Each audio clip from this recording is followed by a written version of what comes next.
Okay, I think it's time to get started, everybody. It is 5:30. I want to respect everyone's time.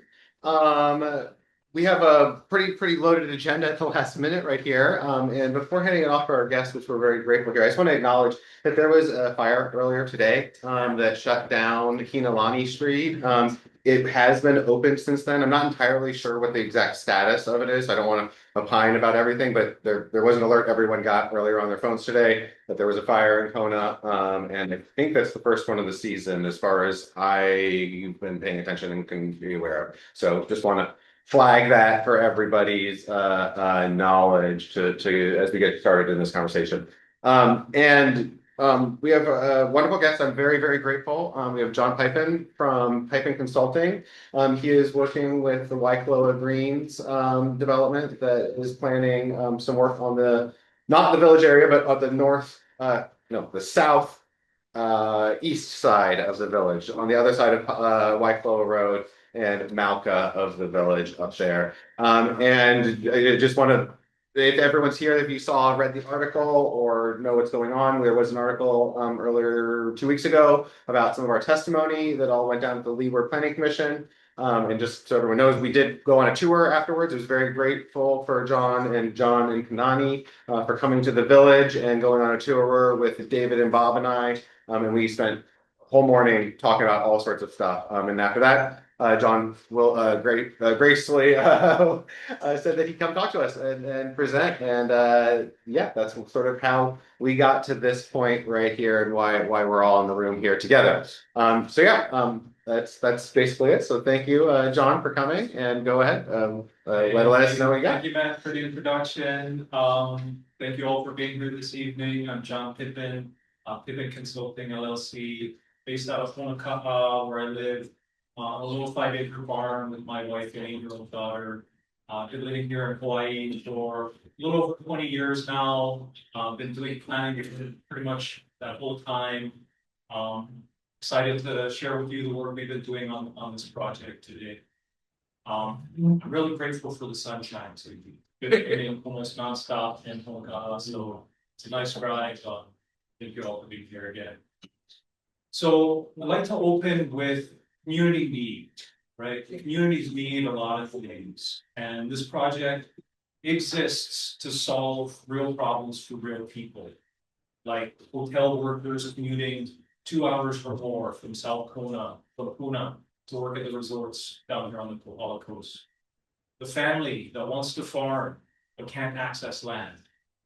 The community that has watched this parcel sit idle for a generation, essentially, while your infrastructure needs went unmet.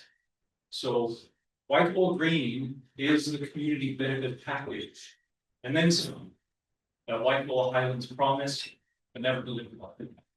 It's housing, food infrastructure, conservation, public access, traffic mitigation, all of it conditioned and enforced.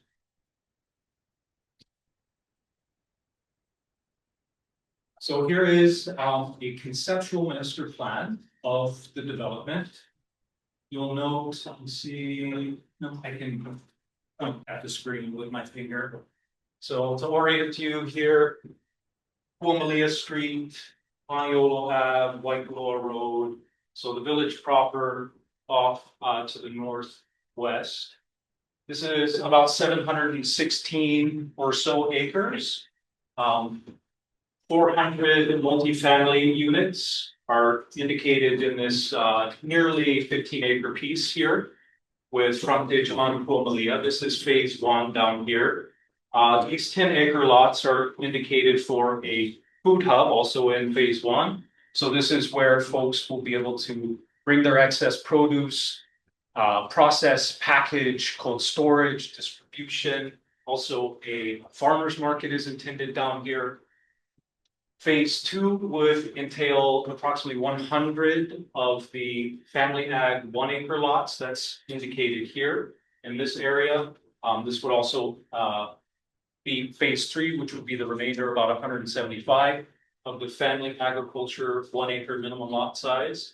10-acre lots are indicated up here. This is Ag 10 zoning, as well as down here. These areas may be useful for renewable energy projects like AES, our neighbor on the mountain side here. So I can pull this map back up later on as we go through and discuss more. So those 400 affordable workforce units is the first phase. In a place, the resort and hospitality workers or workforce can live within a short drive or even bike ride to Kohala employment centers. The South Kohala CDP designated this parcel for development under Waikoloa Islands in a project that was approved but was never developed, even heard of. So the family ag lots would bring working land within reach of local families. And the 10-acre ag lots anchor the food hub and a farmer's market. This infrastructure lets small producers connect to institutional buyers and build sustainable businesses. I'm a small farmer. I know the challenge it is, it's tough, and we're trying to help out. So the South Kohala CDP also documented that residents drive far for food. And the food hub and farmers market inside Waikoloa Village is going to reduce regional travel and help to create that local food economy. It serves both producers and workers.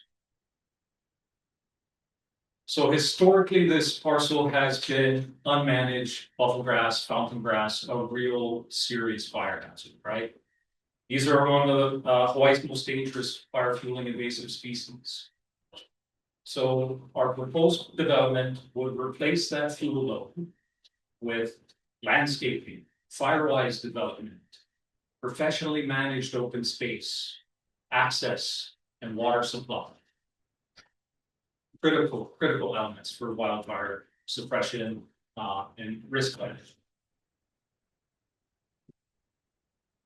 The open space and trails. I cannot glaze over this. So see here, this outlined area in dark. This is open zoned area. So this is proposed to be included a perpetual conservation easement that will be managed by the Waikoloa Dry Forest Initiative. They're a great partner for us. They've been working with us on a lot of things that we'll talk about here in just another couple of minutes. My background, I'll just talk a little bit more about this, is in conservation. I got started with soil and water conservation districts here in Hawaii doing conservation planning for large farms and watershed planning. So as part of that work, I got familiar with the Kohala Watershed Partnership and the Kauai Sanctuary up on Kohala Mountain Road. You may be familiar with it. It's one of my favorite little dry forest hikes. In working with Kohala Watershed Partnership, we thought up this idea and we made this proposal for grant funding for this Kauai corridor to connect the little sanctuary up to the Mauka forests on Kohala and down through the Pili grasslands, creating this corridor. And I feel like that's what we're evoking here. We're working to connect the Waikoloa Dry Forest Initiative lands up through this proposed development, putting conservation first, protecting the riparian areas, which are really critical for watershed health and nearshore water quality. So I'm really excited about that part of this project, given my conservation background, and didn't want to skip over. Right. So a little bit more, we actually went over all of this already: workforce housing, farm access and food hub, local food security, wildfire safety, future infrastructure. I can just touch on that briefly. This rezone isn't like a blank check for a developer. There are real commitments that a developer makes when they get zoned. So we've got 30 conditions, 28 for the rezone ordinance and 2 for the state land use boundary amendment for the multifamily residential area. They run the gauntlet from parks, dedication of land for new county parks in this property, access, trails, open space, management, it's all baked into these enforceable conditions that go along with the land use, and there's triggers built into these conditions. So, one of the conditions is also a fair share contribution. So for each unit developed, be it multifamily or family agricultural, there are contributions made by the developers. And that's to the tune of 18,000 in today dollars. It will scale up as time goes on. 18,000 per family ag lot and 11,500 per multifamily lot. And if you do the math, that works out to about $4 million going into support area parks and recreation, police, fire services, traffic impacts, traffic mitigation. So we're giving back not just in dollars, but in how the project works. Like we've been talking about the affordable housing, the public access surveillance, et cetera, so forth. So one of the conditions requires a new traffic study be completed and approved by the Department of Public Works prior to each phase of the project being put out. So this is a kind of innovative condition that the planning department came up with, and it addresses usually a change of zone will be required to submit a traffic study one time at the beginning. But given that this project is going to be phased out over 20 plus years, they had the foresight to say, well, conditions are going to change over that time. So prior to each phase of the development, a new traffic study accounting for current conditions, existing conditions will be prepared and approved by the county, and any mitigations that are required based on the project's impacts would be due at that time, essentially. The project proposed is one access on Kona and two access points on Waikoloa Road, and those have to be designed safely and approved also by the county. And furthermore, the internal roads in the project are going to be built to county dedicable standards. Bike lanes, the public trails will be a part of that in some places. Also, we're going to be providing stub outs. So this project will allow for future connectivity to other areas outside. So if another project comes on to the south, or we would have to be, we're providing access to those projects, those properties. For housing, Chapter 11, our affordable housing code for the county requires affordable housing for any project. Anything over something like 5 units, you've got to have at least 20% of the project in affordable based on the county's definition units, be they rent, be they for sale. So that is built into this project. We're not doing this offsite. This is part of the project. And the family ag, again, is to make these smaller lots available to families who want to spread out, want to have an orchard, want to have a garden.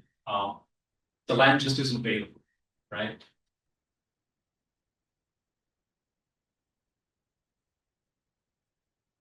The conservation and open space areas. So again, we're working with the Waikoloa Dry Forest Initiative. We're very grateful for their partnership.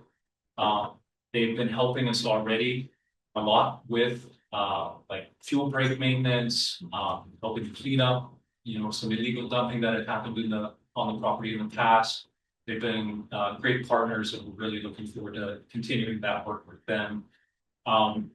We've got an operating agreement essentially that spells out how this partnership is going to work, helping with fuel reduction, native habitat restoration, fire breaks, et cetera, so forth. Furthermore, archaeological surveys, biotic surveys haven't turned up anything concerning about the property. It's not particularly sensitive property. And our soils are rated E, which are not the most productive agriculturally, like for traditional mechanized row cropping, but you can do a lot even with E soils on an acre. And we think that the family style, where they can focus on raised beds and really making the soil nice is the right way to do it. We hear concerns. Yes, we hear you, and that's why we're here. You've been asking for a second access. We understand. Infrastructure should come before development, 100%. It is a valid concern, and I'm telling you, I'm here to tell you that these developer fair share contributions are a way that that gets done. So killing a project that is potentially bringing 4 million to the table for projects like this is not the way to get infrastructure developed.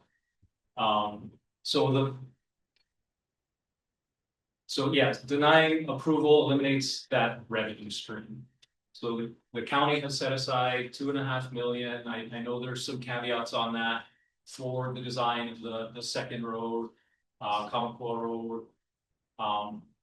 We're gonna help to contribute to the county's funds to make things like that a reality.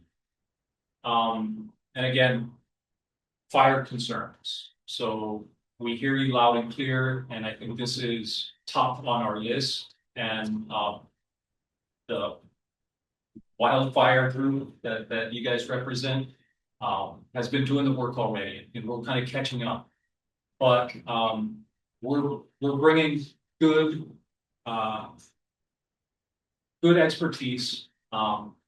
Kanani and John Yoshimura, Kanani Atom, John Yoshimura, they regret that they couldn't be here tonight to discuss all of this with you as well. They're traveling, unfortunately, so you've got me to kind of stumble through the parts that they would really be doing the heavy lifting on. But we've been in contact with the Almeida administration. We understand that the issues regarding the right of entry for the emergency egress on Kamakua are very close to being resolved. I think we're going to hear something in the next few weeks about that being a done deal. And then the word is like end of year, it could be complete. That's what we're hoping for, pushing forward. So concern could have been general density and growth in this area. So the parcel was planned and approved for about 400 residential units under the Highlands project. And this was reflected in the South Kohala CDP, the 05 general plan, which we now just transitioned to the 2045 general plan. It all lines up. And we're feeling like we're really embodying and implementing those plans. John, can I ask a question? Yes, on the please. previous slide.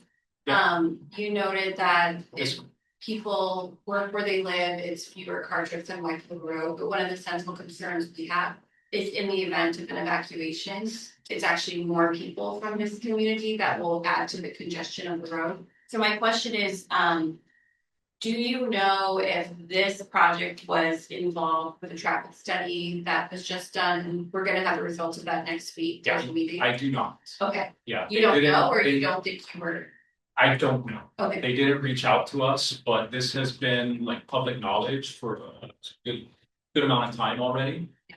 I would love to see you guys at that meeting next week. Yes. Cause I think it would be interesting to hear if they encompass this new development in their evacuation. map. 100%, yeah, that's on my agenda. I'm working it out. So we've also got meetings with county council members next week to talk about this issue. And so I'll be like coming back from Hilo to Waikoloa to make that meeting. That's my plan. Thank you. So I have a question. So like water, I know you said you did the water project. Where are you gonna get water?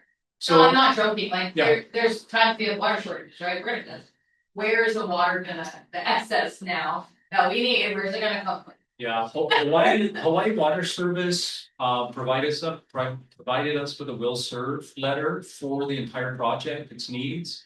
That tells us that they're ready and willing and have the capacity to serve the project, and that meets the county's requirements for a project like this in terms of the adequate water supply.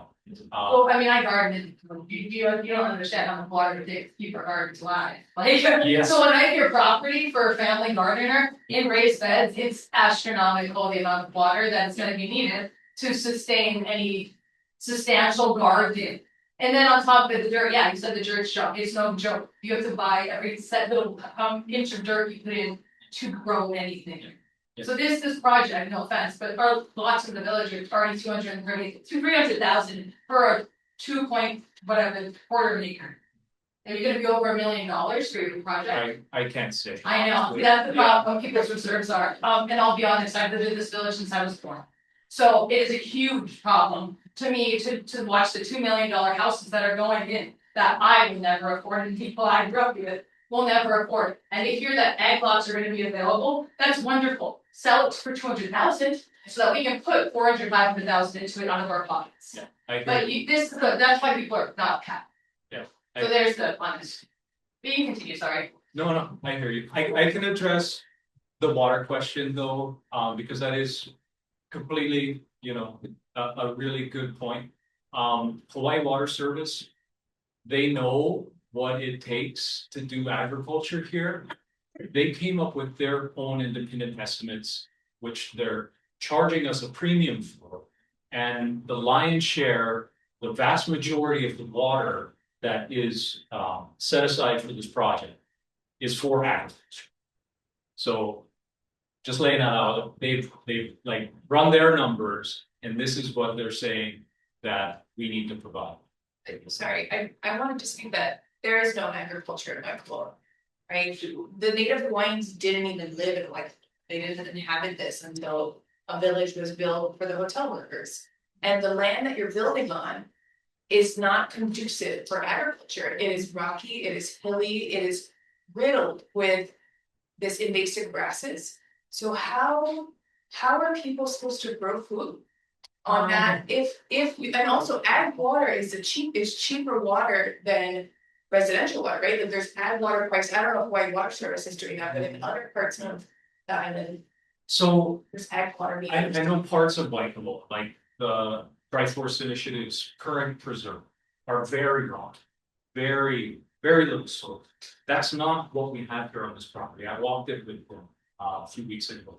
There's actually good soil. It's not just strewn with rocks and turning angles everywhere you step. It's actually nice, walkable, good soil. I don't know, I can't speak to what depth the soil is, but it's definitely not like other spots you'll see here, like lava fields around. We don't drive past these lots of this road every day, so it's hard for you to tell that, right? You know what I'm saying? Right, like, are we not seeing the same? No, I'm sorry, you're correct. These are I like slowly dig down and 4 inches and you'll hit a rock. I'm telling you, Yeah. there's real lava field, this is not agriculture. And who's gonna grade this, We're not right? able Who's to. gonna grade to build food, you know what I mean? If you're catering towards the ag community or to make this an ag pitch. You're gonna turn it into what's going down, knock down, knock Yeah. out. So I'm sorry, that's why the community is not happy. Well, can we look at the phasing of this thing? Can we go back to the map real quick? Because you said the first phase is the affordable Yeah. lots, right? Yeah, the lower side of the property. Yeah, so what's the planned phase rollout? So it's not tied specifically to any portion of the map, except for phase 1 down here. Phase 2 would be 100 units, most likely these here, due to access.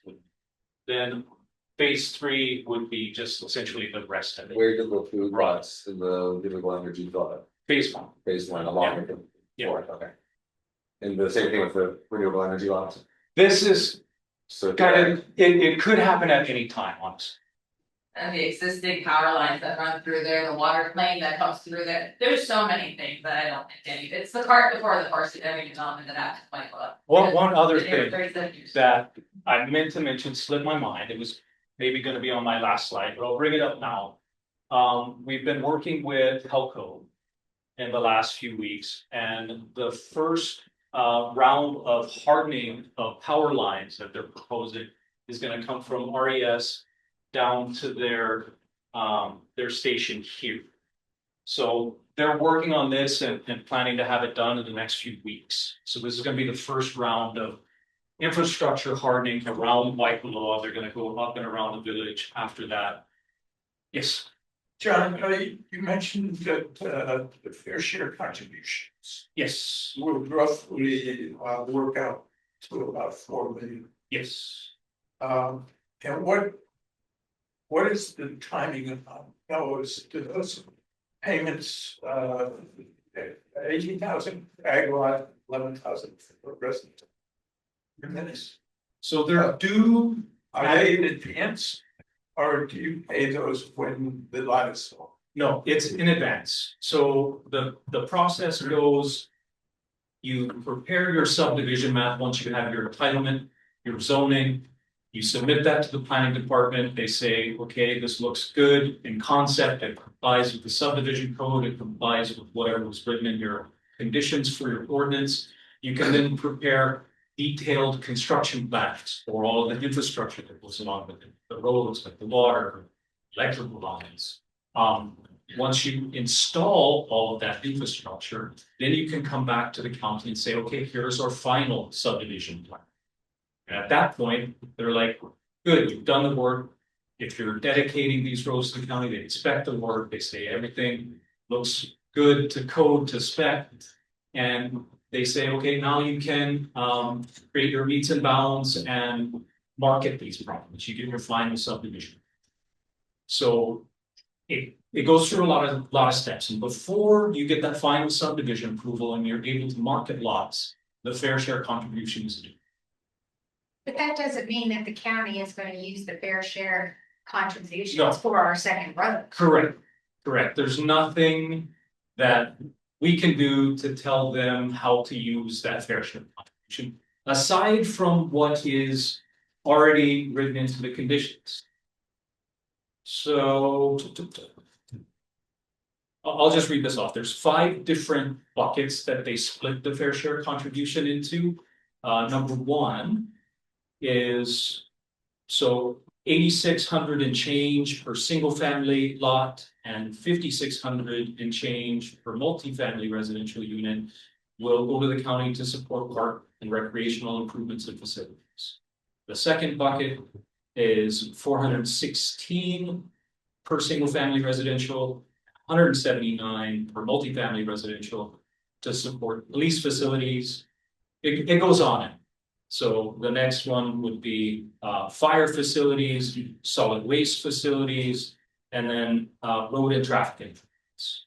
And how much is that road and traffic? 7,600 per single family residential lot and 4,800 per multifamily residential. And these are not fixed numbers, by the way.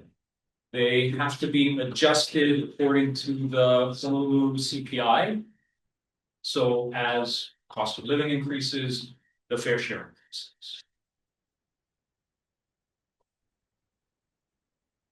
For me, my biggest issue is nothing to do with your project. I think your project sounds fabulous. Thank you. You know, Thank you. I have a problem with the access getting out of here.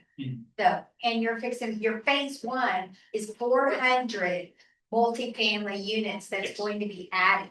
Yes. So that's 400 more cars minimum, probably, Yes. if not 800, if it's a 2-person household with 2 cars, you know?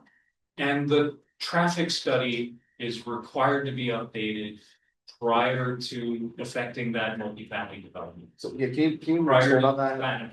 So the WEER Planning Commission forwarded a positive recommendations going to the council for the SLUs and the zoning change. At what point in time does this DPW traffic study start happening, and where is that in the process and the approvals? Because my understanding was the WEER Planning Commission already in their packet had a favorable recommendation from the planning department.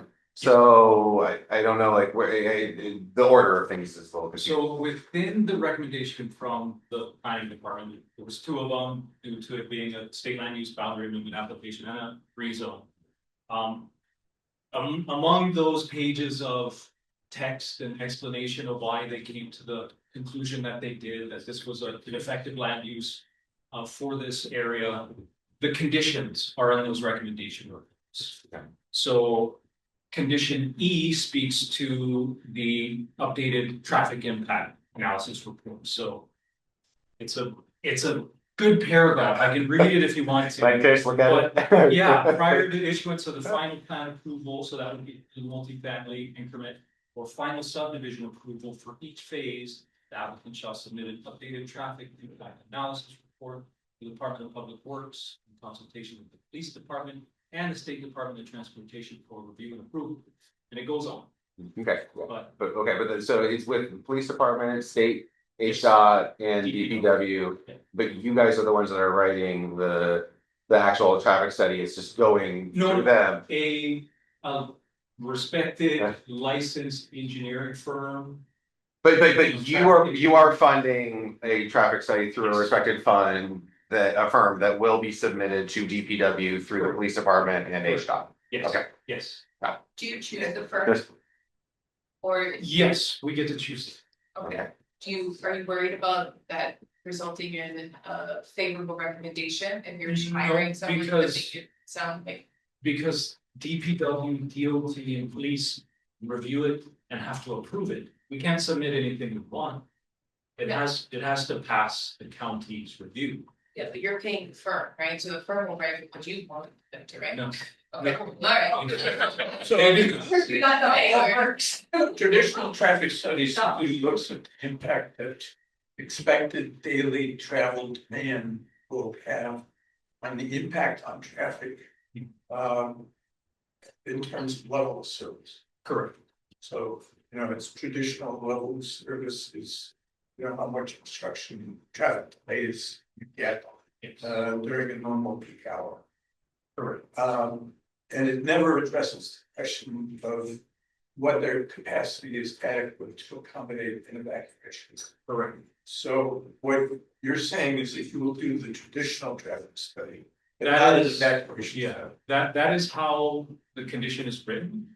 I understand there has been an evacuation study done, which is, again, like you say, very different than a traditional traffic study. Well, it's in the works. I don't think anybody's seen it yet. We haven't seen it, but we just, You have any literally today. evaluations, a lot of us have. So Bob, literally this afternoon, they announced that they're gonna be revealing it next week at a meeting and we'll talk about how we'll attend. Yeah, that. I'm Right, very, but we don't have it. We do not have it yet. We do not know anything about it, yes. Yeah.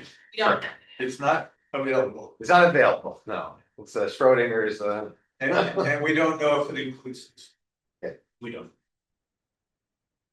So can I ask? If you had your way, how long would it be? What year are you thinking that people are gonna start moving into those 400 multifamily units? If you had your, We've got it in the phasing, in the conditions as about 7 years. These things take time. There's a lot of engineering, there's a lot of planning. For instance, the sewer service for the multifamily project has to go to the Public Utilities Commission, PUC, for approval for Hawaii Water Service to expand their territory on the side of Puamalina. They have the capacity, they can do it, they just need the approval. That's gonna take time. All of these things, all of these conditions that we're committing to take time. So it's not like we can start building as soon as we get the rezone. There's still final plan approval, all of the engineering that goes into it. Again, the PUC, the water supply. So it's gonna take several years to build out even that first phase. would y'all be willing to lobby for us and for your potential new residents that are gonna be living in your place to put pressure on the county to get us a second road before you start filling your homes? We are having those conversations already. So we think it is important to be good neighbors, not just good neighbors, great neighbors. Your concerns are our concerns. So we've been talking again with the Alameda administration, seeing where they're at, applying, you know, our very polite pressure where appropriate. Same with the county council. We're making these meetings, we're having these meetings, we're talking already, we're lobbying for you. But I will be very clear that we're talking about potentially two separate things. Wildfire egress is the priority, right? Saving lives in the event of emergency. But the day-to-day traffic of a full access second road is a whole separate ask, and I don't think we should. Oh, in our- you gotta be careful what you're about to say right here. You know, You're treading on very delicate ground. Well, because we're very excited about the WEER, the Waikoloa Emergency Evacuation Route that the state is funding and that the county is blessing. We understand that. We think that's very important. Yeah, but just, yes, please. I think it's important for the administration to not have the two conflated, to not speak about them in the same breath. We must, because what's gonna happen Yeah. is if they get their way, the second road is gonna die. Never. That's what happened with Never. Hulu. We love Hulu. We appreciate all of the work that went into getting Hulu. The second it got cut, it got dropped from being a 2-lane road and people said, you got your thing and it's good enough. That's what we're saying. We love the WEER. We want it done. We want this thing to be completed. The second it's done, it can't just be dropped and say, hey, we're good enough. It's problem solved, because it is not. When I was giving Chief Todd a tour of this whole village, rest in peace, we love the man. I was pushing him so hard to get him on the record and say, hey, we need a second road. I was trying to phrase it 14 different ways from Sunday. He then said, hey, Matt, I see what you're doing. You guys don't need a second road. You guys need 3 new roads. Like, and so what the point is, an evacuation road is important. It will save lives. It is not enough. And we will not be out there saying, yes, this was victory, because it's not. What we need is a second 2-lane road that provides access going up the hill for 2 reasons. For fire trucks to come up from the Puako station so that they can access the north end of the village. That could be the difference between the village burning down and not. Because that saves 20 minutes off of everything. And that's the north tip of the village. That's where the first, Mauna Kea is gonna be the first thing that burns, not you guys. I mean, maybe you might, but like maybe the solar field will blow up. But like more likely than not, it's gonna come and hit Mauna Kea. Like that's the first edge up there, right? And if the fire trucks can get to them and shut it off, then beautiful, amazing. That it can save a lot of lives. But if not, then we're all screwed. The other problem is if this happens on a school day, there are going to be hundreds of parents coming up from the resorts to get their kids from the school. They don't stop school buses at that school. They don't have the capacity to evacuate those kids. There could be a cop with a gun pointed at my head, and I am walking past that to go get my child from that school. Understand. And so we need a 2-lane road that is open 24/7, and then coming and saying, hey, these are 2 separate things. No, they are not. It is one thing, it is one route that once you get this bulldozer going out, the money's there. There's $2.5 million ready waiting. It's sitting. The administration needs to pick up the funds and needs to upgrade this road to a full thing. And I don't think anyone in this room disagrees with me, quite frankly. Like, and that's, and I'm sorry for breaking. Sorry. Well, one of the things that came out of the Lāhainā incident report was the fact that 1/3 of the deaths, 36 of the deaths occurred for elderly who could not evacuate on their own. And the police could not reach them. And that's exactly the problem that man is talking about. The cops are down at Puako. If they can't get it in here, if the Waikoloa Road is blocked, or everybody trying to get out of Waikoloa Road is using both lanes, and the cops can't get in here, we can't help the elderly folks in this community. I'm one of them, I'm 82, but we can't help the people who actually need help to get out, save lives. So it's not just a matter of getting out, it's getting in as well. The fire trucks in, getting parents in, and getting the cops in. to help evacuate people who need help getting out. I don't. There's more to this than just, you know, But We have another hand up. getting Go ahead. out. I can say we're Question though, just to change a little bit, because I appreciate this, and I look forward to this, I'm very interested in the presentation with me. I think it's a great thing, there's a lot of things involved, and as part of the community, you are tied to the road, more indirectly than some of us, we're far north side than others, but it's part of it, parcel. But as far as the bigger, another part of it, and what is more, to me anyway, more directly on you and the developers, is talking about wildfire and safety. You're talking about a development that's potentially, to start rolling in 5 to 7 years. So in the meantime, that's 5 to 7 years of open loop. So maybe it's already part of your plan, if not, wondering what your thoughts are.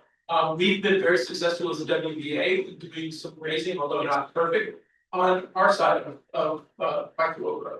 Wondering if there's a plan and a commitment to, installing what we don't have is necessarily all fencing, making the water available to be able to engage with grazers to cut down on some of the fountain grass, because your side of the road has a lot more fountain grass than we do for what the WVA side of our road. Yeah. So I wonder if you could talk to that, because that's fuel that's gonna be there for the next 7 years. Before we worry about more traffic and roads, I'm wondering, to provide some additional protection for us, from wildfires.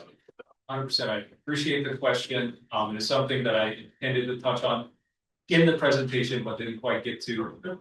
We are working with White Livestock Management. They are fairly expert in managing goats to raise down, browse down fuel loads. So we're actively working on that, corralling, and we're getting that going. So it's not gonna be 5-7 years of uncontrolled growth. What's the fencing situation look like for you guys alone? Right now, it's Just rain down whatever, yeah. yeah, we're working. Yeah, they work for free, the goats, right? They're there all day, they never stop being hungry. You just gotta get them where you want. You gotta put them where you want them, and they do the Give them work water. full time, yeah. So we totally understand and acknowledge that's a important strategy to employ. Matt, can we let him finish his presentation? Yes, I'm sorry, we jumped on it, we stomped on you, I'm sorry. I think I really wanted to, in that last slide, again, appreciate our partnership with the Dry Forest Initiative.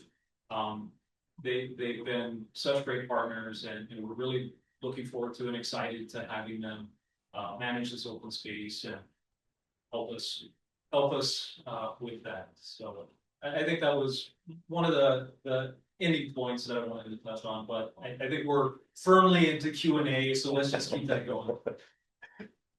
So some other hands, yeah. I don't know anything about how any planning works. This is important for me here, so thank you. So I wonder, is that completely fixed? Like that's a done deal that can't be changed, what we see here? And the other thing is to pick up on a comment. I see there are 2 populations in our village that I care deeply about. One are the elderly, and we have, fastest growing population with no affordable housing or assisted living, so. Are you guys ever on the hook to, when those items that you read off, parks, fire, police, is that ever a part of the conversation with developers? And the other piece is schools. Because you can't just put family units in and not think about education. So I just don't understand the process works, but are you on the hook to have those conversations about our aging population and our children?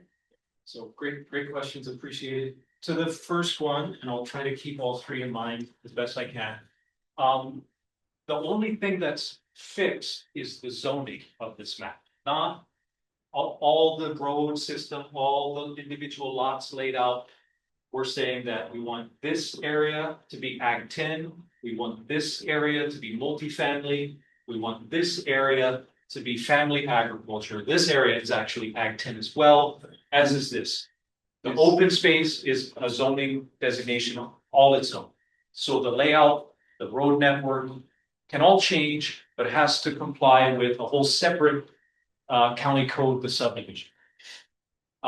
In terms of kapuna care, I understand that's very important, but doesn't come into the conversation in terms of our required conditions. Unfortunately, it's not a part of our like the zoning process. It looks at about senior housing, with the fastest growing population being seniors and no percent. yeah, That's not and part of the conversation. kind of same thing with schools. We find that like the numbers that projects bring to an area allow for the schools to then come, or the community center to then come, when there's like a critical mass of population. So it's maybe a little backwards. Yeah, I see your heads nodding, but that's the way our county works right now. But you're not Hand over required, you. oh, I'm sorry, I just wanna just Please. push the status quo, right? The county does not require you to care about our children or our elderly.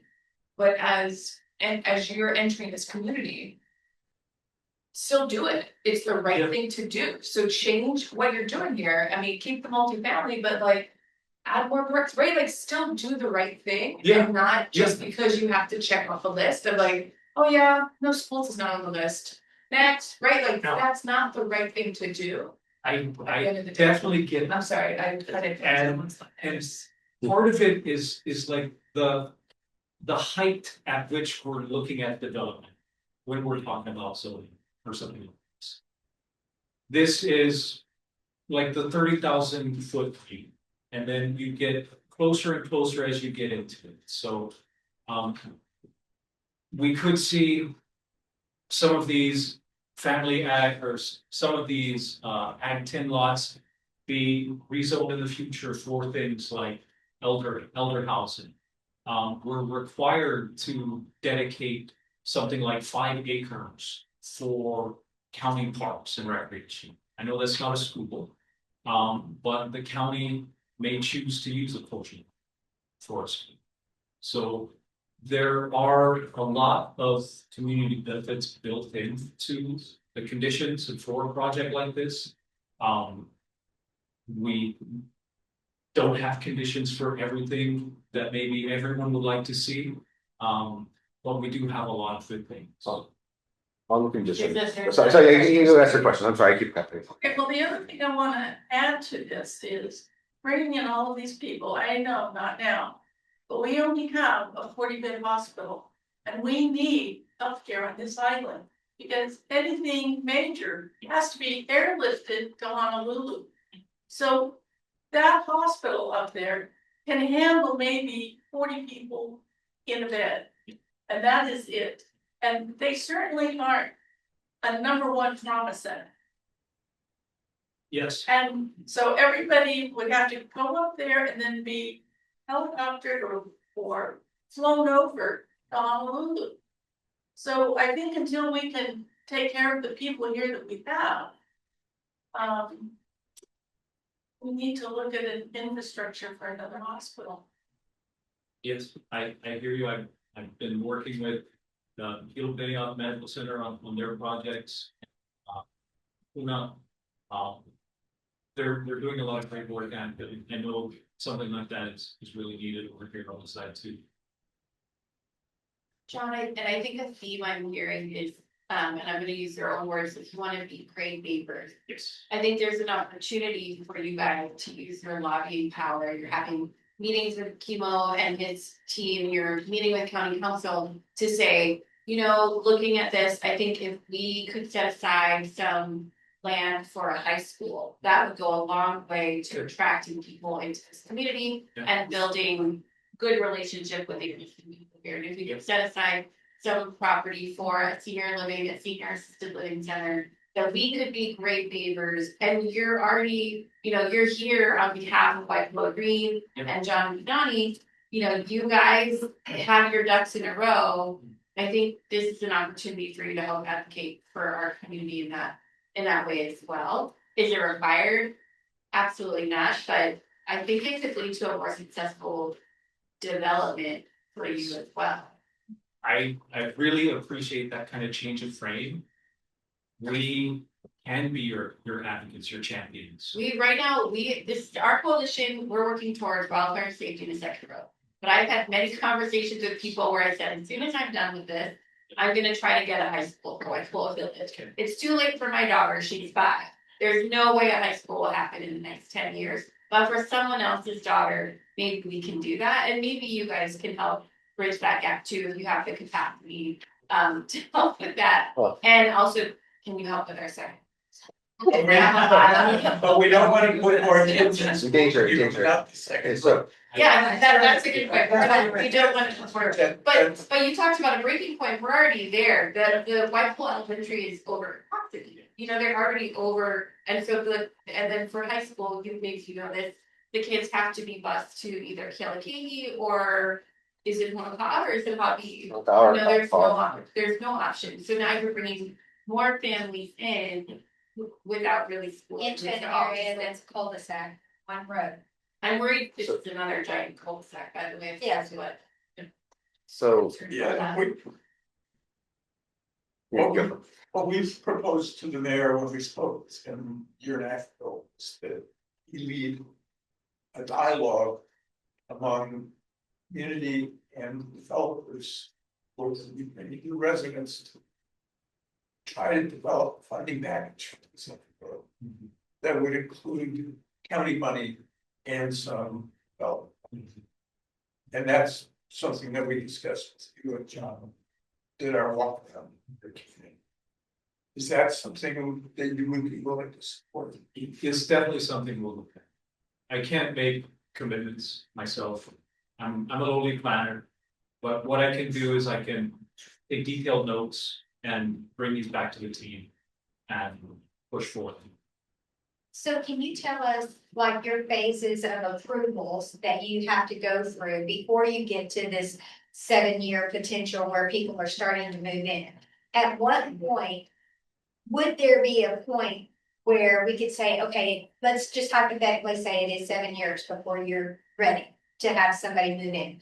Maybe year 5 at that approval, because I'm sure there's bound to be approvals along the way for different things, correct? Correct. So at year 5, you could say to the county that by year 5, we must have a second access road, or we can't proceed anymore. Because we need to be able to be prepared for the families coming in. We need to be working on that second access road by year 5. Could your group, your team or whatever, make that commitment that you're not going to complete this project unless we get a second road? I can, again, that's not something that I can commit to myself. That's something I can take notes on and I'll bring to the team.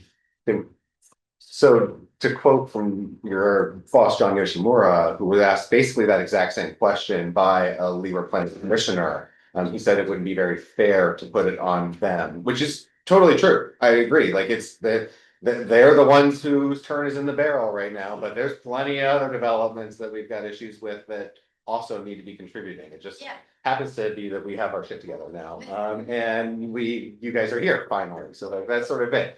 But on the approvals and the requirements, there were new requirements suggested by the LEWER Planning Commission, and I know they cannot impose them. Actually, council's the only ones who legally can do so. But the new one was that you would submit an annual report on the status of the second road and fire. And it sounded like John and agreed to that. Yes. And you have the text of that, and do you know where the status of that would be? Have you pushed that any further? Will you commit to doing so with the county council members? Yes, we agreed to including in the language that the planning department developed for an annual progress report, also including discussion and progress on the wildfire evacuation. So that we've already committed to that. I don't have that text in front of me. It's part of the planning commission's official recommendation, which they haven't put out yet. Yeah. So that will be coming out in the next couple of months. Can I just say one more thing about what Matt was saying? It's not just wildfire evacuation, because those other access roads like the Hulu and all that, they can count those as wildfire evacuation.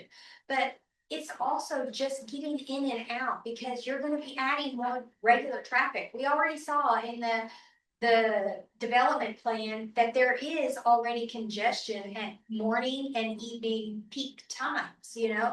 So when we are having congestion now during that, how is any emergency vehicle supposed to get through if there is an emergency in the village? Maybe somebody's had a heart attack or something, needs to go to the hospital, needs an ambulance, but we can't get to it because we've got one road that nobody can get past.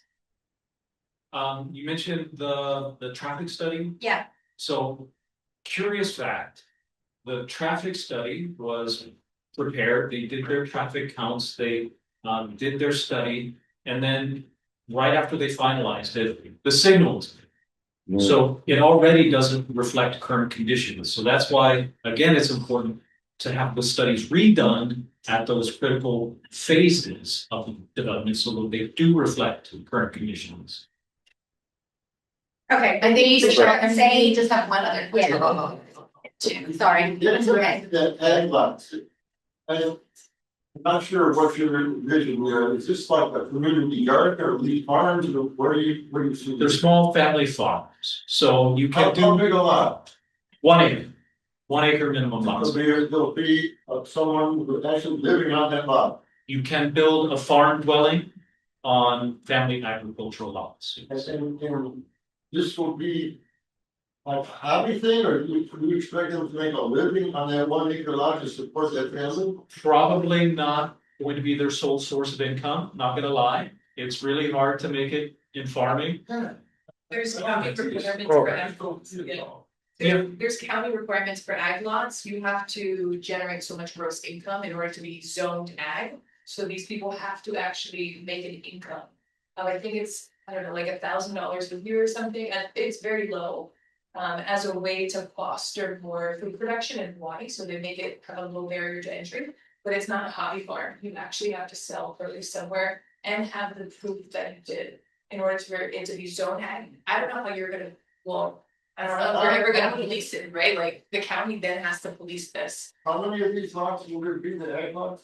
275 approximately Of the 1 acre, of 1 acre. and the 10, Yeah. how many of the 10s? What's the story about? The 10s, there's again, probably 16 or so.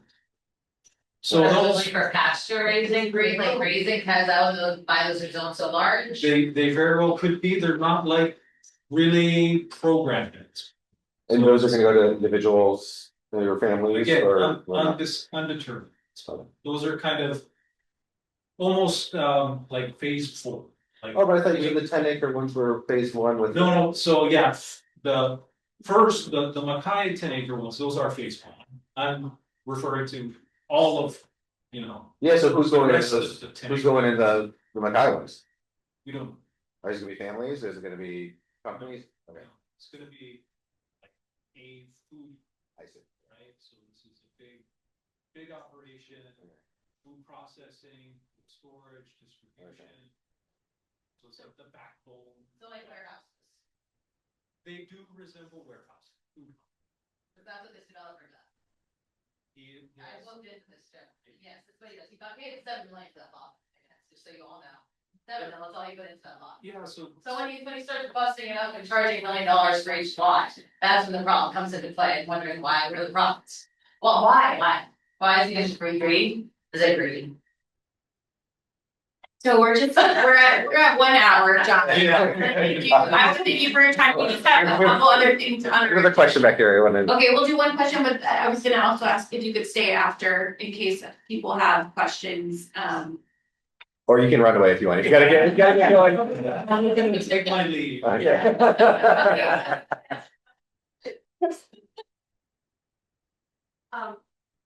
Going on what the young lady over here talked about for a garden that in your yard. We inherited a garden at our house. I've been having so much fun. The raised beds were already there, the irrigation was already there, and I'm growing a few probably $80 tomatoes. And I don't see how on these 1 acre plots, bare ground, anybody is gonna realize any real profit. And so what happens if someone, okay, I find the lot, I've got good intentions, maybe, I build my house, I put in maybe a few raised beds, I can't make even money, I don't have time for this. What's the recourse gonna be then? Are you going to evict the people from their property? Are they gonna be? No.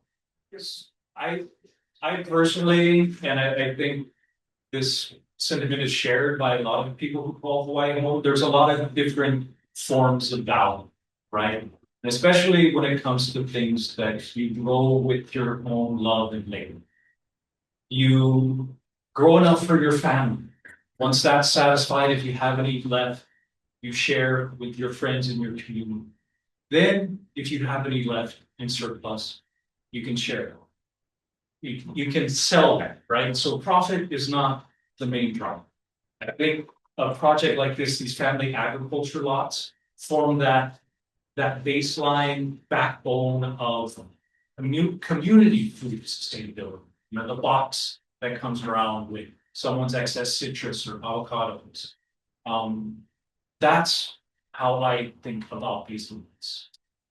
People having their little piece of land to do what they can and share with their community. And if they're really good at it, they're gonna have some left over tomorrow. That's my 2 cents. So First, they have to be able to afford to build their own dwelling on that land, or and most of like the scenario you're describing, what I envision are, multi-generational families who are now crammed under one roof because they can't afford to have the multi-generations in separate homes, and they can barely hold on to their rent, and they're the ones maybe who are, trying to produce some food for themselves and the multi-generational families. Is that the stereotype? How would they afford it, money for a lot, and then build on it and then cultivate it? I can't see it when I picture the there are big challenges with affording land and building. And I mean, if I could tell you a story, but it's not like fit for YouTube about my own experience and how I can relate, but there are big challenges with affordability here, and what I can say is like supply and demand is the big problem, right? With no supply, there's ever increasing demand, price just continues to climb. So this isn't going to be a silver bullet, but I think it is a step in the right direction. Are you building the homes, or are they just all gonna get their own contractors? So I can't say, I don't want, yeah. So you're just gonna sell the lot? So that is potentially, it could be spec built, I don't know, that's like so far down the road, I don't think. It's like 10-15 Yeah, we years. haven't even. I just surprised me when she said they gotta build their house. I thought, wait, like Notting Kai, I thought maybe it was spec homes and Yeah, stuff that's, already planned. to my knowledge, it's not bad. Okay, well, John, thank you so much for coming and you with standing our gauntlet. Really appreciate it. We'll keep the dialogue going. The thing that I appreciate the most about this is that you came. You're the first developers that have, and that's big. I know we're a little rough around the edges, including myself, and I appreciate it. We're passionate. We care about this a lot. We really care about this a lot.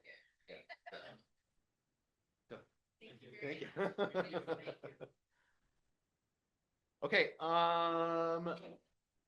I think that covers the first step of new business. WEER Planning Commission, Waikoloa Green's testimony. Is there anything else we needed to add to that, Bob? John? Or are we okay? Let's talk about the county budget. County budget passed. We have disputed it. We disagree with the way that the funding structure is set up, specifically the way that funding is being put forward towards Kamakula Nui without a funding for a second road. And we are exploring different ways of challenging that. Where we're having some serious conversations. Nothing has progressed yet thus far. But I don't know, Bob, how much of this do you want to talk about right now? Well, there's various things that are in play at different stages. The Kamakua Nui development itself, which is $11 million in the budget. What we don't know is how that money is to be spent. Our county commissioner for this district is hoping that he can convince the housing people to spend a portion of that 11 million on completing the road that crosses the county section of the Kamakua Drive from Lāhainā all the way down. So the state is only doing roughly 1.75 miles of that. The other 1.25 miles is on county land that has been graded, but it's not paved. It's not open to traffic, regular traffic, the trucks that go down to the wastewater treatment plant use it. But it's not really ready for emergency evacuation because it has these manholes sticking up 14 meters above grade from where the sewer line runs under the, and it's ready to be paved, but it's not being paved. And so getting that done is important because we can't have an evacuation route that's actually open without the county section being completed. The state is doing its section, which starts at the wastewater treatment plant and runs down to Queen K. That's now been graded by the state. That still has to be paved. Presumably, they're going to put some kind of surface treatment on that. But we don't have the same commitment from the county for the 1.25 miles. So that's a big unknown. That's got to be resolved or for us to have another evacuation. And if the county spent the money that way to actually pave that section of road, that would be a significant contribution towards getting us a permanent road. Yes. Because it would be up to standards, or it would be the equivalent of Kamakua Drive that's already there that has been paved. But it would continue on down to the end of the county. So that is something that we need to push for. And it's something that we keep talking about, and our commissioner talks about it, our councilman. But whether or not it's going to be. So there's also an EIS that was done for the Kamakua Nui development back in 1991. It doesn't mention evacuation, it doesn't mention fire risk, it doesn't talk about any of the things that we've spent the last hour talking about. So we think that EIS is what the law calls stale. It's not an adequate EIS. So that's another question that we are going to pursue, is need for an adequate EIS that does address the impact that additional housing will have on our ability to evacuate. Now, what's planned for the development there is roughly 1,800 or 850 units, which will add about 2,200 more residents. So we've got 400 new residents that have just moved in. There's 140 units. Do you want to pull the map up? Yeah, I can do that. I can do that one minute. Another 2,200 residents when we is completed.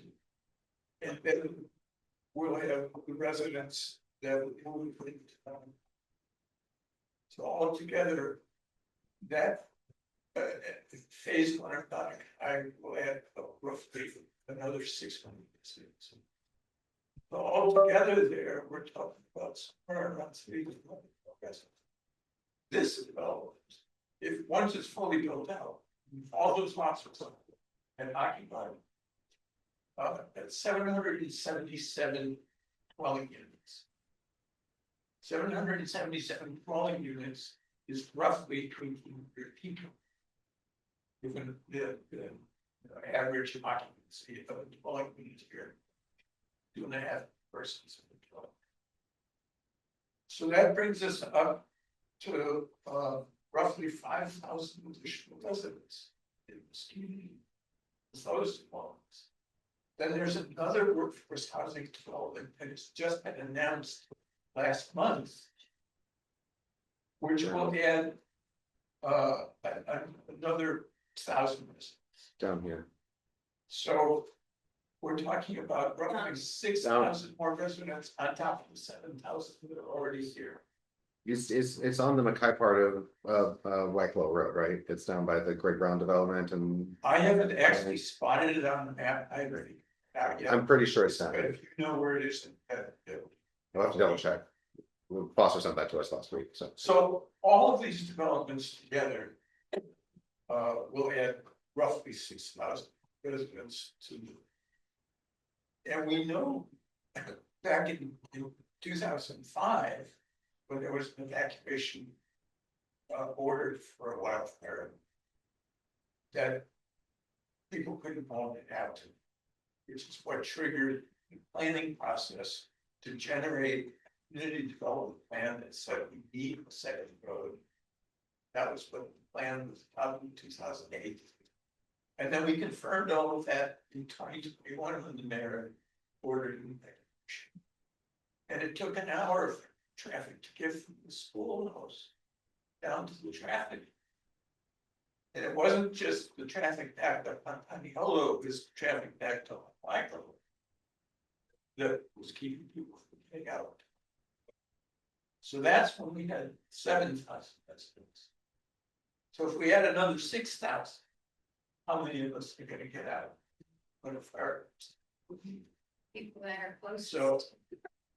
So that, well, we don't even know.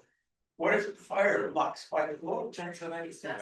Sure. You got Then none of us are gonna get out. Well, in 2005, they had people evacuate through the golf course. Mhm. They had to drive. Like cut across, it hit up against here. Yes, but It they was right over didn't here. get onto Waikoloa Road. What I'm saying is, what if Waikoloa Road is blocked? Right, Yeah. right. So one of the things I've spent the last few days doing is reading the Lāhainā incident report, which is full of forms of enormous money. And what struck me is the fact that so many people who died were elderly folks who didn't have the capacity to get in a car and drive by themselves. 36 of the deaths were elderly folks at home. The other deaths, 64 of them, were people trying to evacuate. They were actually in cars, or they were walking on pavement, or they tried to escape into some house that was a quarter mile from their own house, where they were trying to run away from flames. So there are all these different circumstances, and one of the things that was clear was that one of the reasons why people were stuck was trees fell down on the roads. You've got these big trees here, right along Lāhainā Lessons. They could very well come down in the wind. If we have 80 mile an hour winds, that would block Lāhainā Lessons that way. And it was also cars that ended up in accidents because there was so much smoke on the road that people could see other cars. And so that blocked it. So it's not just fire that blocks it, it's falling trees and debris and cars being crashed. So there were all of these things that ended up keeping people from getting out and Kevin Thompson, getting in and out folks who need help. So there are many things going on, but the basic conclusion is that with one access, we're screwed. That's what it comes down to. And we've got to resolve this issue. Yes, all your questions. Sorry. Go, what's the question? Okay. So my question is, I know you guys know the that's for a long time now. But so wait, the whole of the county doesn't want to build the road. I would So- actually say we have enough people here, we should do a second road. Yeah, let's do a second road FAQ, explainer where we're at, status update. Please holler at me if I do this wrong. I'm going off the top of my head a little bit. And I'm being recorded. So again, holler at me if I did it wrong, please. Okay, so the first documents that I have seen that mention the need for a second road date back to 2004. Which is right before the PUD that approved, PUD is a planned unit development, or there it is, okay, planned unit development agreement. That's a thing that the planning department at the county issues to developers to say, go forth and you can start making your stuff. It's basically a bunch of amendments to the planning code for one set of houses is what it comes down to. And in exchange for doing that, for waiving so many different things, the county usually extracts out infrastructure and affordable housing from the developers in that process. So in 2004, when Nanakai, well, it's actually Waikoloa Heights is the whole development. Nanakai is just phase 1A for 78 houses of the whole operation. When that was being proposed initially, we have found 3 different letters, one from the police department, one from our sitting council member at the time, Pete Hoffman, and one from John Schick, who is the sitting general manager of the Waikoloa Village Association. All 3 of those documents identified Waikoloa Village as being one of the largest cul-de-sacs in America and the need for a second road to be tied to any future development that came forward. In 2004, later in that year, the first PUD agreement was signed. It did not include any infrastructure requirements for a second road. In 2008, the second amendment for that PUD was signed. Nothing had happened yet at that point in time. There's some nonsense in the background that's going on that doesn't really matter. But nothing was being built up at the north end of the village. The county canceled the PUD. Waikoloa Heights sued. It got reinstated in 2013 with a requirement for a second road as an optional development. After phase 1 is improved, the other option was widening Paniolo Avenue from HELCO Street, which is at the school, all the way into their development deeper into the community. So they had the option of either building a second road from Malcolm Mackay from the Queen K down to from the village down to the Queen K, or widening Paniolo Avenue from the village to their property. Widening Paniolo Avenue will cost approximately 10% of what a second road will cost, 10 to 20% of what a second road will cost. They've never been required to just write down which one they will do. In 2021, the 4th amendment for their PUD was signed underneath the Roth administration. This has happened under 3 different administrations. 3 different administrations. We are now on our 4th administration. They have not signed a new PUD with it, but the 2021 one is the one that is standing and in force and is allowing the development of Nanakai up there. It retained the second road as an optional infrastructure improvement that, but it had no requirement and it did not trigger until 276 houses are completed. But that is what they've been relying on as saying, hey, someone else is going to do it forever and ever and ever. So that's why the county has never put it in the plans. They say this is a private road that goes across private land that is part of a private agreement. Now, the reason that I say that it is a county road is twofold. The first one, the county is one of the parties to the agreement that says the road is necessary. So they have already identified it as necessary. The second reason, we have cited many times the 2008 South Kohala CDP, that is the Community Development Plan. That by the charter, which was, there was a charter amendment in 2020 that stated that the community development plans are ordinance, are adopted as county code. They are required to build a second road because it is, quote, a very high priority for the community, higher than anything else, higher for the safety of the community and the saving of lives. That has not happened yet. What has happened recently, there is significant progress, and we don't want to diminish it or say that it's not important because it is. The state has gotten the money, they've gotten $4.5 million together to do an emergency road. It's referred to as the WEER, the Waikoloa Emergency Evacuation Route. That is a 2-blade wide. It is physically wide enough for 2 lanes to be installed in there. Just but a straight cut through the property from the wastewater treatment plant down to the Queen K. The area that we've been talking about, I'll show it now that it's now that we're talking about it. Is this helpful? Yes. Okay. One moment. Okay.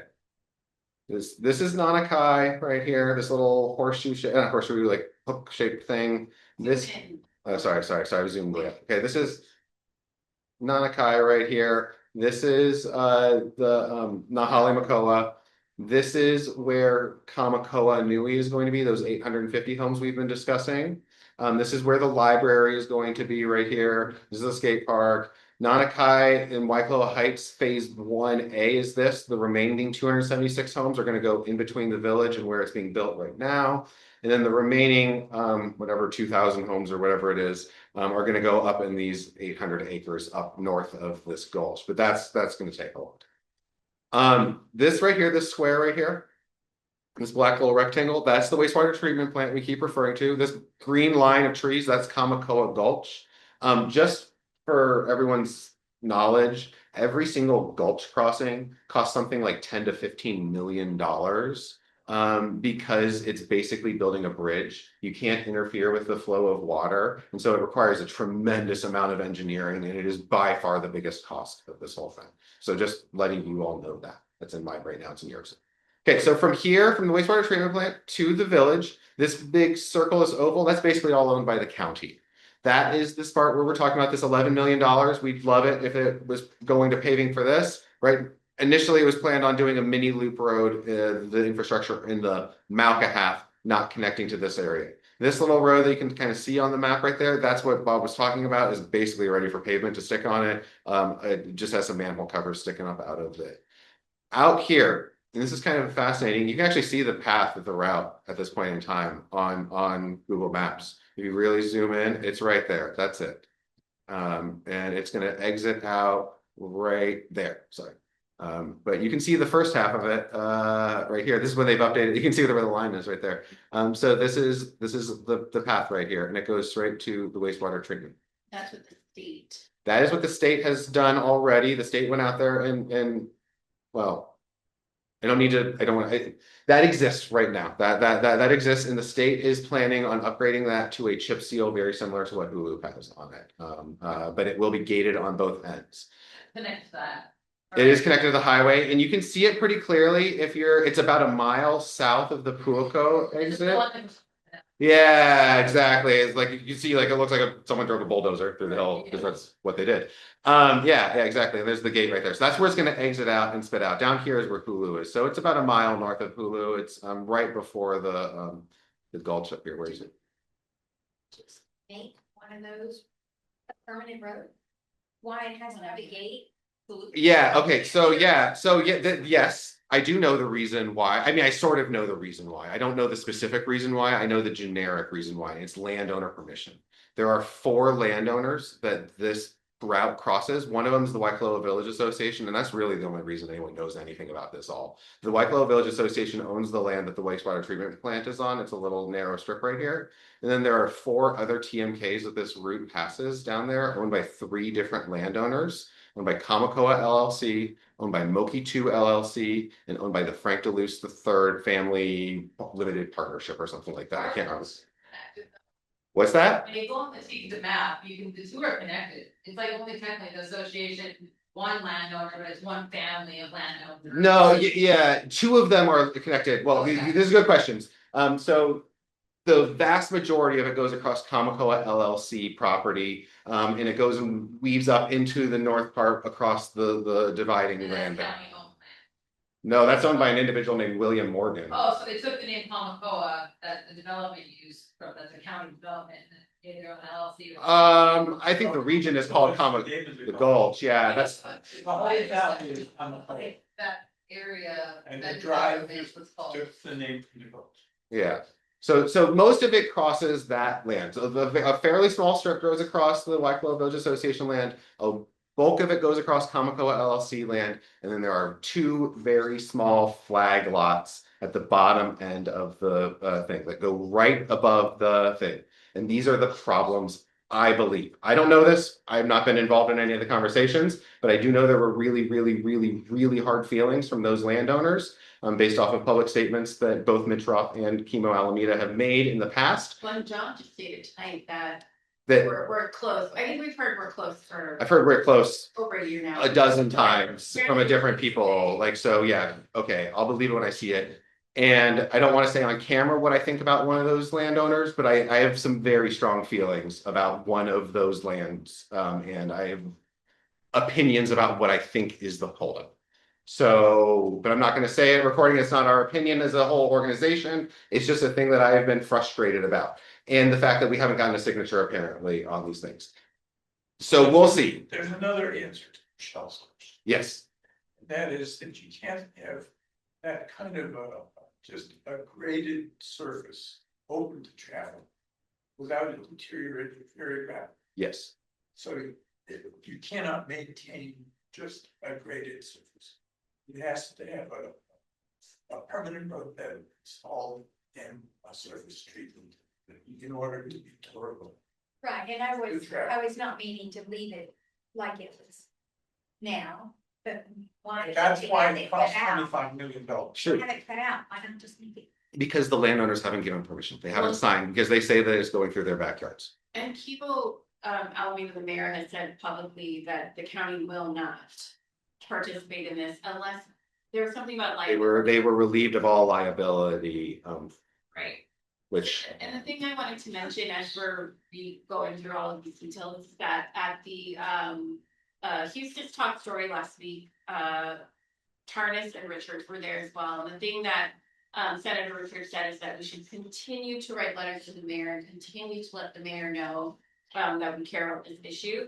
And I think that we should, there's a video that we shared where the mayor has referred to the new Kamakōa emergency evacuation route as Waikoloa's third road, saying that we have a lot of roads and we don't need more roads. And I'm really worried about this talking point. And I want to make sure that the mayor and his administration understand that this is really serious. The tone to me, and maybe it's his personality, is a little flippant. It doesn't meet the serious nature of what we're discussing. So any opportunity that anyone in this room feels to write a letter to the mayor and just make sure that he understands that this continues to be important, I think we should take. And I really want to encourage everybody, and I will send you emails out about this if you're on your email list, to go to the Waikoloa evacuation traffic study meeting next week on 14 in the banquet room over there, so we can all hear the results of what this evacuation or engineering firm came up with after finally studying. There's never been a formal evacuation study in Waikoloa Village. This is the very first one. So I'm looking forward to hearing the results, and I think we really should all be in the room and hear what these professionals have to say. I think that they'll reaffirm our figures. Yes. Well, I want to finish, and that is comments that we submitted on the vote. What we argued in our comments was that the plan adopted by the county, the county and department that created the plan for this village in 2008. It says that the highest priority for this village, all of the items in the plan, is the road. And it is necessary to prevent injuries and save lives. So when the mayor is saying that he doesn't think that it's important, he is actually contradicting a decision that was made by the county that was implemented by an ordinance adopted by the county council. So we're saying, as a matter of law, that has to be implemented before any other development or in this, and so all these 6,000 additional residents from the various sources of development, whether it's workforce housing or Waikoloa means, cannot happen until this. That is our legal argument, and the question now is whether or not we're going to take that to court. So that is the issue that we are now grappling with. Yes. Aslan mentioned two names that I neglected to mention and that are important in this whole equation. It's the state representative, Senator Tim Richards and State Representative Tarnas. They have been very clear, as well as HDOT Director Sniffen, from the very beginning. They've been very clear that they will fund and pay for the intersection with the Queen K Highway, because that is a state highway that connects multiple cities. And so it makes sense for the county road to be tied into it, but they do not consider this to be a state highway because it does not go from one city to the next. It still just services only a single city. And that's really not a thing that we're ever going to be able to change. So they've been very supportive and helpful. But to get back to your question earlier about why this is really landing on the mayor's lap, it's because he's the last man standing and it's the county's responsibility to build county roads. Like that's one of the things that counties do, is they build roads. Yes. That's really important. No, please. Where the relationship is then with our county council and the mayor, and where the county council fits into this? Yeah, sure. So, I mean, I can't speak on behalf of anyone, but I can just tell you what has happened in our experience. So the county council is the legislative branch. They control the purse theoretically, and the mayor is the executive branch. He spends the money and he does the administration of things. And so last May, county council, with the support of the whole community, allocated our council member James Eustace, we're very grateful, submitted an amendment to the budget for $2.5 million, which was to fund the engineering and design plans for this road, for a second road out of the north end of the village. Yeah, exactly. Just like a regular open to traffic 2-lane arterial highway like Waikoloa Road. And during the testimony that we many of us did in person in front of the council members, they were I've testified in front of council a lot. I've seen them when they're paying attention, when they're not. They are engaged with us. They understand, and they ended up voting 8-1 to support this amendment, and it's only benefiting District 9, right? So like they did not have to do that, but they all came back and said, this is a big deal. This is a high priority for the community. We care about this. It wasn't just their vote, they were saying this back to us, right? And so like they are there ready on our side in defense, but they can't go out there and order the planning director to stop issuing permits. They can't order the Department of Public Works to start drawing up plans and everything. And the reason the engineering and design plans are really important, that $2.5 million is so important, is that it's the thing that will give us a firm cost estimate. So I just cited this random number at $10 million for a gulch, and we've heard people say $25 million, $50 million. We're all estimating. We don't actually know. And there's a lot of plans, and like we can get pretty close, but we don't know. It's not shovel ready. We don't know exactly how much the same thing's going to cost. And that matters for once people like HDOT Director Ed Sniffen or our congressional representatives or our federal representatives start asking, okay, here, how much money do you need to make this happen? Or asking the developers. We're asking the developers. Put in so much. Yeah, we can't tell them. What's enough? Yeah, we don't know what enough is unless we know how much the whole thing is going to cost. It's written to the budget $2.5 million to study, and that study has to have Not has to happen. No, to complete the engineering. design. To get the drawings done. Yes. To know exactly what has to happen. That money to make that connector there. Yeah. Or any To- other. for the whole- To connect the Queen K to the village from the north end. That money remains unspent Yes, and it's been from last year. his words to my ears. It is just a wish. He wrote it down too. Oh, he wrote it down too, and it's published. We put it out there, but he made it very explicit how he felt about it. Yeah, it's not spent because of the mayor not being willing to move the project forward. We Yes. know the mayor's sentiment as of 3 weeks ago, there was a Waimea Community Association meeting. Me and someone else who was not here, David Foster, showed up, and I asked him the question. I said, a year ago, James Eustace, our councilman, who was in the room, and I thanked him for putting this forward, got us $2.5 million. To date, $0 have been spent. When is that going to change? Like, why haven't you spent it and when is that changing? Because he's just not spending the money, and to this community, we have it on YouTube, maybe we should share this out more, but like to the Waimea community, to whoever was from Waikoloa was in the room, essentially said, no, that's a wish list item. Well, and you have 3 roads. And And you have 3 notes, and then he started listing off everything else that we should be really grateful for, like our siren, our intersection, our library, a lot of things that predate him. And I get it, and And that's. have nothing to do with it. Exactly, right, but he has, you know, kind of said like, hey, you've got plenty to be thankful for, I gotta spend this money essentially elsewhere and stop being ungrateful. and then derogatorily name drop me when I was. Yeah, and then called out Matt in this meeting. Okay, let's A private citizen. I'm just so- saying, a private citizen, like, it's pretty harsh, man. I wasn't in the room. That, did that answer your question? It did, thank you for sharing. Yes, it is. So in other words, we all just need to ride it. Well, if you're doing something, yes, Jan.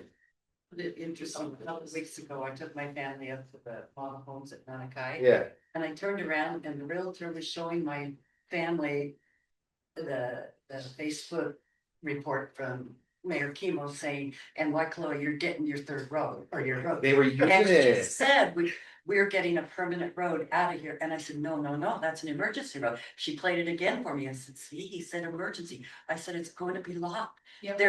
They're telling the people up there, they're getting a 2nd road out of there.